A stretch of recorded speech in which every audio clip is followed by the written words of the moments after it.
Hello and welcome to MMA Crips Fighting Talk.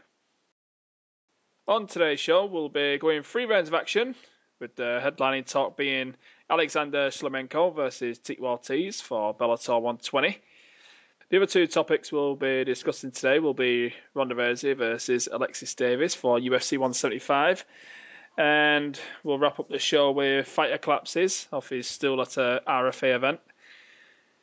Okay, joining me on today's show to discuss these topics will be Derek Love and Greg Marshall. Say hello to our listeners, guys. Thanks for having me, Greg. And hello. Okay, let's start with round 1 and Alexander Shlemenko versus Tito Ortiz.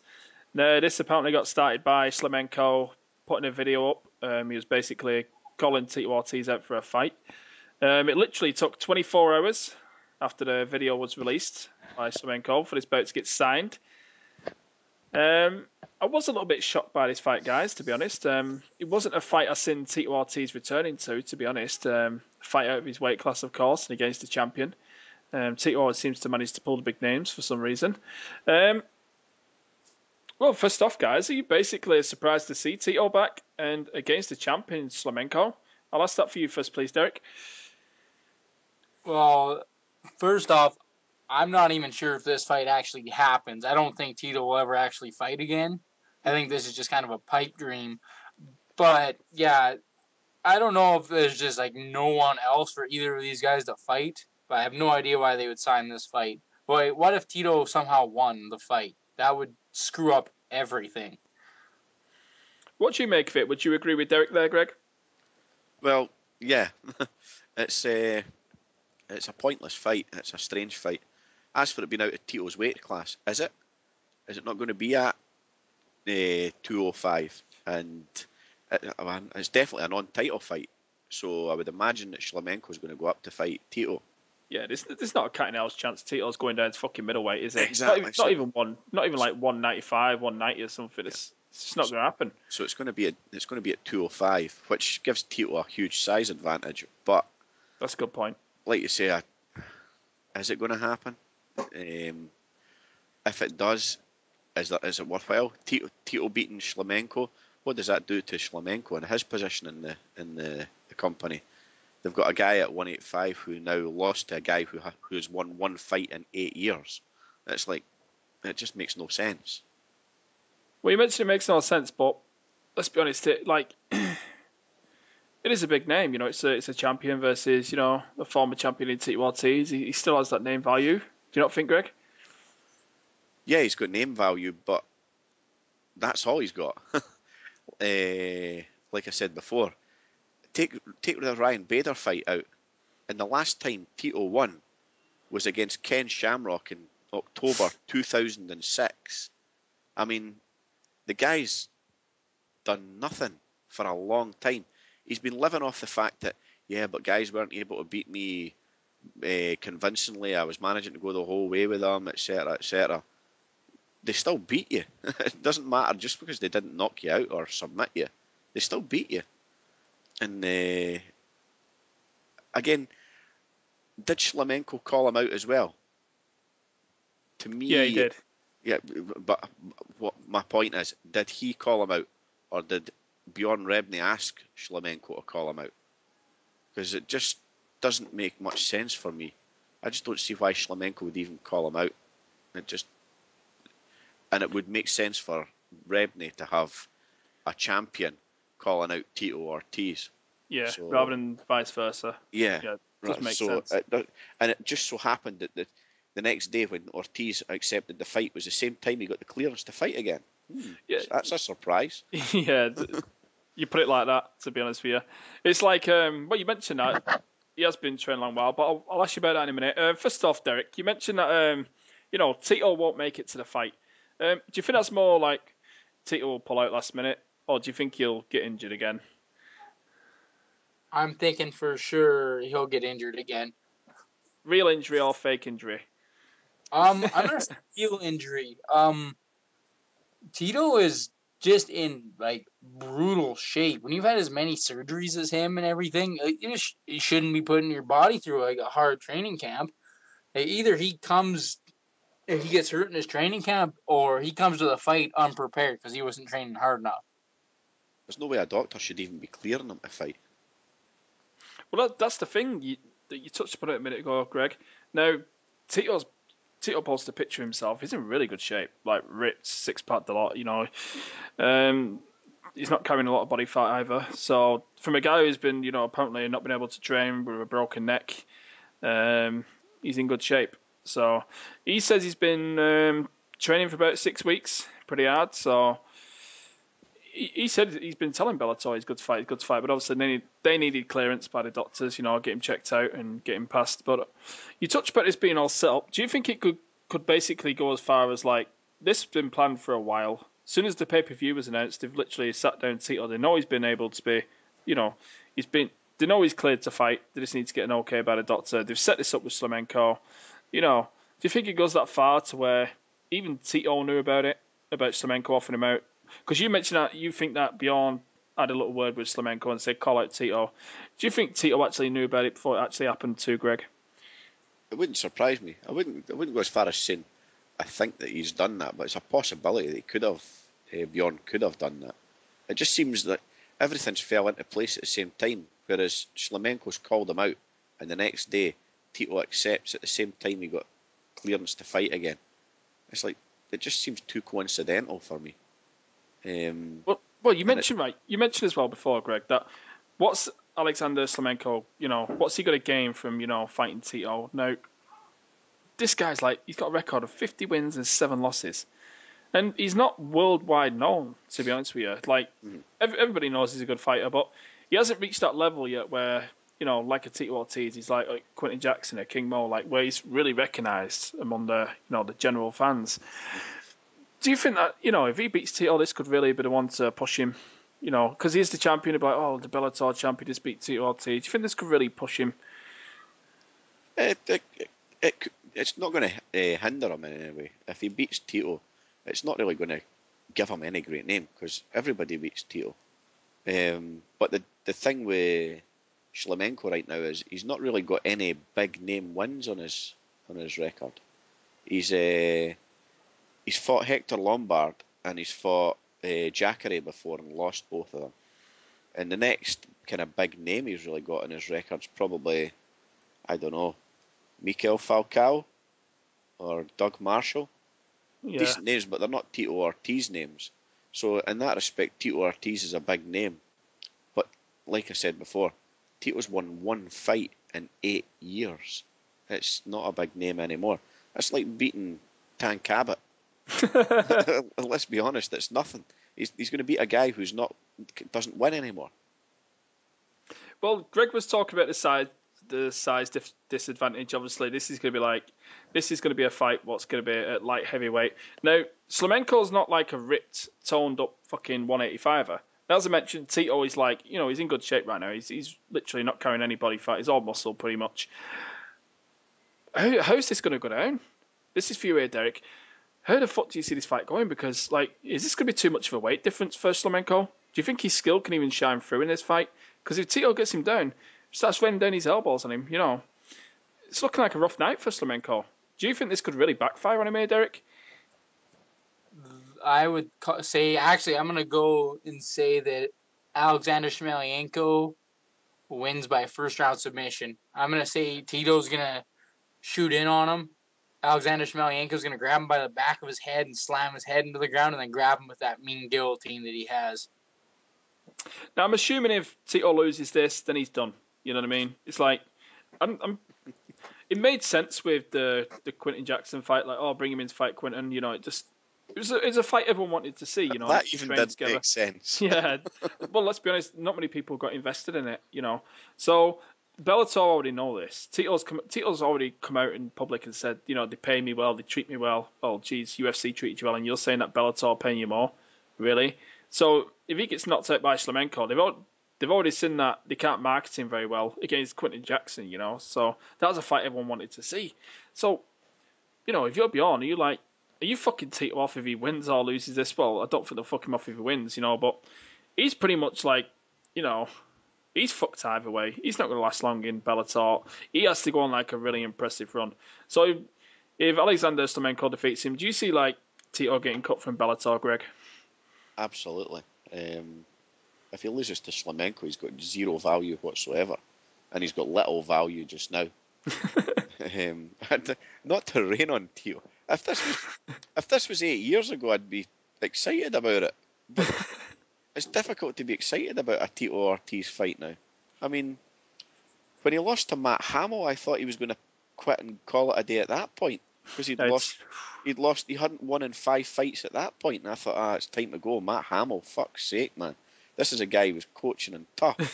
He should not. This is time to go, and he carried on. And now we're 4 years later, and we're still talking about Tito. It just seems pointless. Do you think he's on a short lifespan at Bellator too, Derek? Yeah, this is a lose-lose fight. Like, if Tito does beat Shlemenko looks like a goof. Like, that makes your middleweight world champion just look so bad. And if Tito wins, okay, you can market the fight with Quentin Jackson. But then what? Like you're gonna get like 50,000 pay-per-view buys, which they're gonna be shocked at for some reason. And then you just spent like probably, I'm guessing they're paying Tito $500,000 a fight. And close. Yeah, then okay, that fight happens. You don't make hardly any money on it, and sucks to be Bellator. They really screwed up making this fight. Well, we know Tito's fought the best, and you can't knock some of his losses, but he's always been an excuse maker. The excuse was always Dana White. I wasn't happy at the UFC. That's why I couldn't fight. I wanted to fight. I was always depressed, always miserable. Now, he always had Gemma Jameson by his side, didn't he? Backing him up to support. I've got my loving family to support me. I've got Jenna behind me now. I can finally focus on my training. Now, all of a sudden, I was listening to an interview with Tito. He's like, I finally got Jenna out of my life. Well, I thought she was your rock and your support. Now you're blaming her now. The past 7 years been with her. It's whatever. It's been like, I've not been able to be happy and focus on my training. Well, I thought it was Dana. I thought she was your support. Now she was the problem. I think he comes up with a few excuses, to be honest with you. I think Tito's a bit of an excuse maker, to be honest, judging by that. So we'll see how it rolls. But end of the day, excuse or no excuse, if he loses this fight, especially if he gets knocked out, he might as well retire. Because the money he commands, the money he thinks he's worth, he's not going to get that. And what's he going to do? Go into fucking announcing? Have you heard this guy? I'd like to tell you how you're thinking. There's like a fucking highlight reel on him. Affliction, fucking Strike Force, whatnot. Jeez, this guy he's very limited. He couldn't manage. Did you see the press conference? What he did for Cyborg? Yep. I'd like to say Ronda Rousey's going to win. What? No, you mean Cyborg's going to win?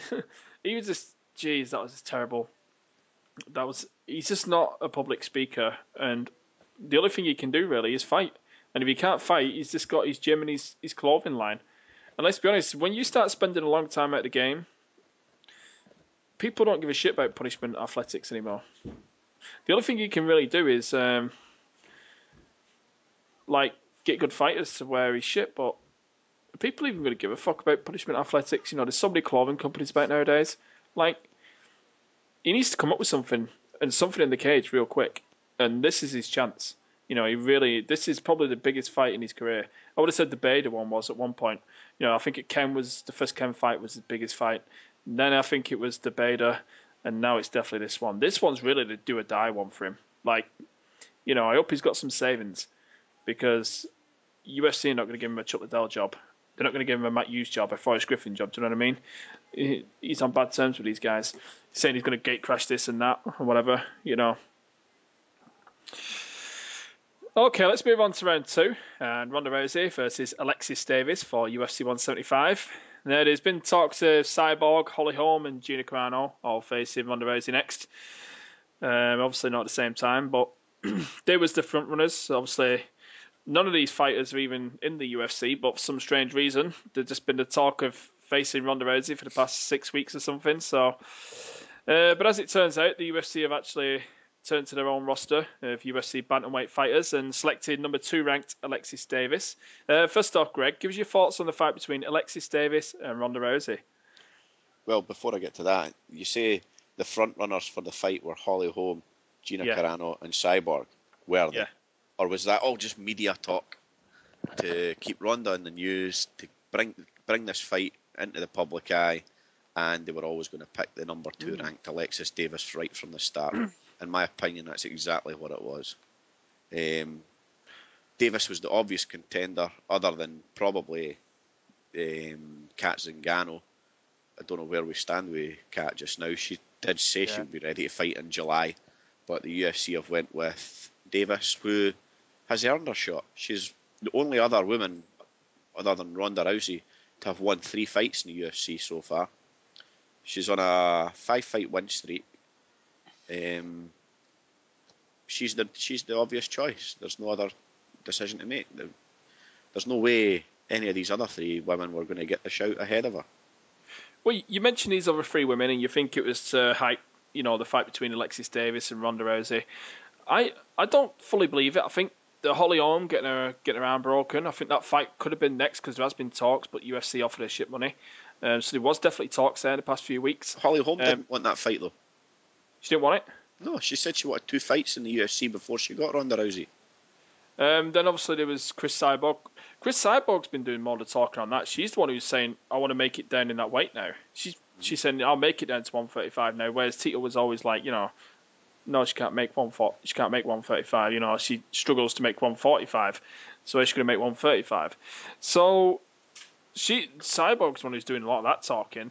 Obviously, Joe Rogan mentioned about the Carano. Exactly. There's your point. Joe Rogan mentioned that there was a big announcement coming about a women's fight.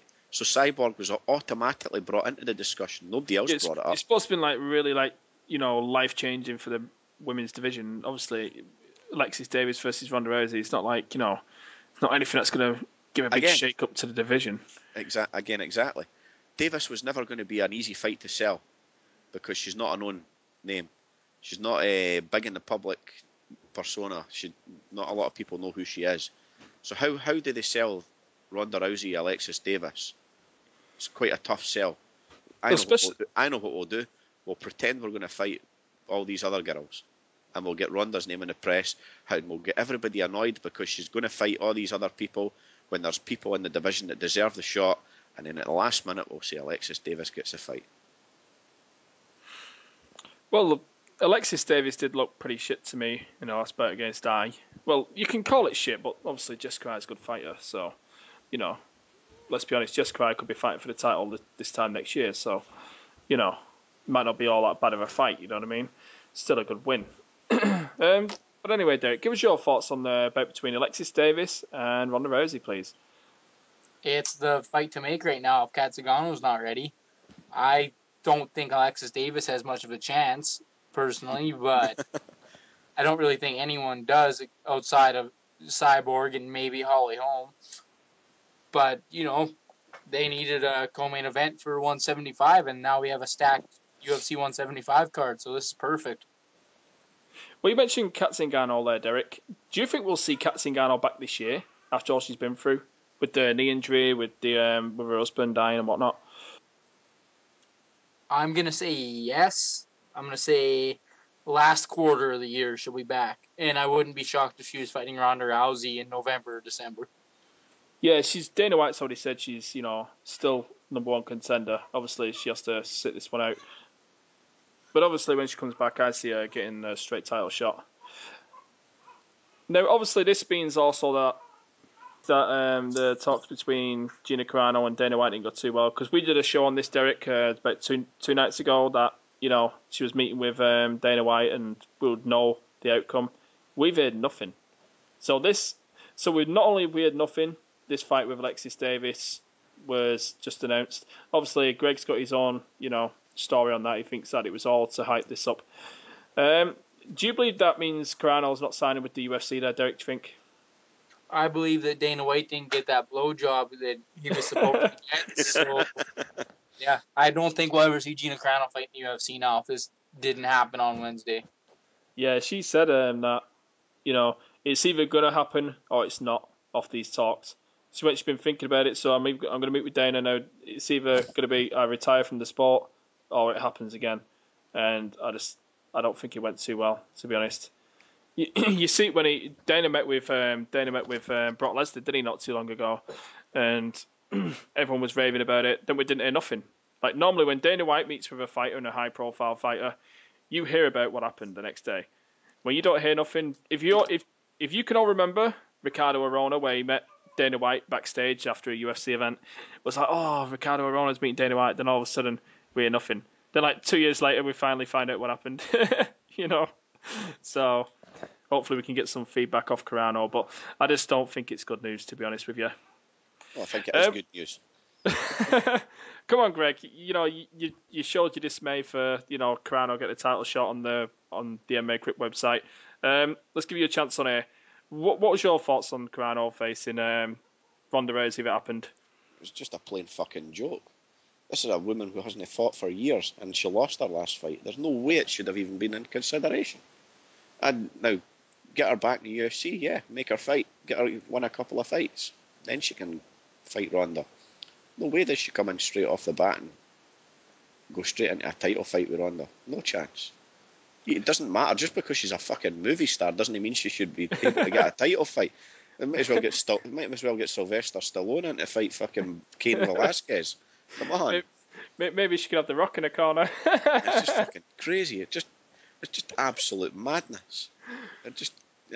But again, I was never convinced it was even a genuine offer anyway. I'm absolutely convinced it was just to keep them in the media. Nothing else. See, we talked about this too, Derek. Derek mentioned weight. I think her weight was going to be a big problem. You know what I mean? She couldn't make 145. When she was fighting at 145, she couldn't make weight. How the fuck was she going to make 135 when she's not trained properly for 6 years? Mm-hmm. That made no sense. Well, we might as well wrap up this round with how you guys see the fight going between Ronda Rousey and Alexis Davis. Let's start with you first, Greg. Same way I see the fight going with Ronda Rousey and anyone. Ronda Rousey wins, and it'll be an armbar. Well, Derek, tell us how you see the fight going down between Ronda Rousey and Alexis Davis. I'm with Greg. It's going to be an armbar, probably in round one. It's what Ronda does, and she's right now by far the best in her division. She's ahead of everybody right now. Okay, let's move on to our third and final round. And a fighter collapses off his stool. That's an RFA event. Now, apparently a fighter collapsed off his stool in between rounds at RFA 14. And the shocking part here is he was allowed to continue by the referee and doctor. Sounds pretty disgusting to me. Derek, give us your thoughts on this story, please. This is actually horrifying that this guy was allowed to continue. And this is a televised fight. Like, a lot of people have seen this, that this guy just, fainted off of his stool and they let him continue. If the guy would have fainted or collapsed or whatever you want to call it mid-fight, they wouldn't have let him continue, guaranteed. But he does it off his stool and they actually allow him to continue. I think everybody involved in this decision is a frickin' retard, to be honest.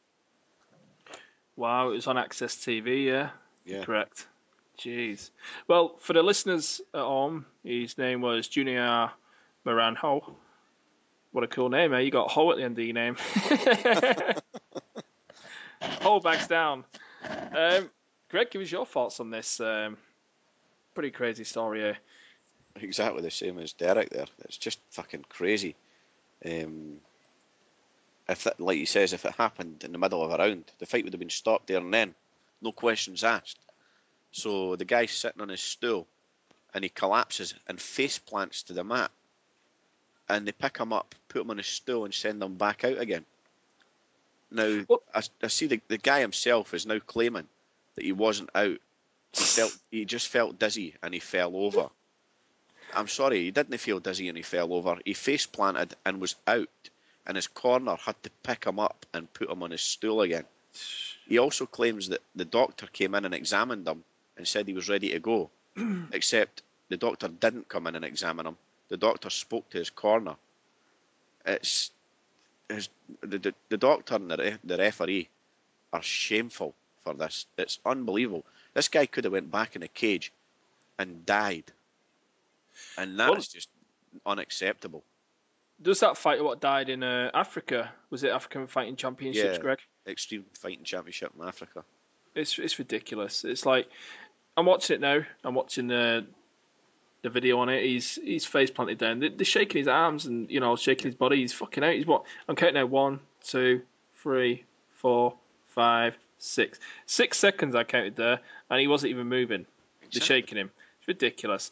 And you mentioned the referee and the doctor, but I did a recent interview. I was told that the corners can still throw in a towel. Well, I've never seen this for such a long time, Greg. I actually thought they just outlawed the thing, but they can still throw in the towel apparently. So the corner are just to blame as well. And these are the guys who are training. They're supposed to love and care about him. But obviously, it just goes to show the business side. These corners get paid for a win. They take a percentage.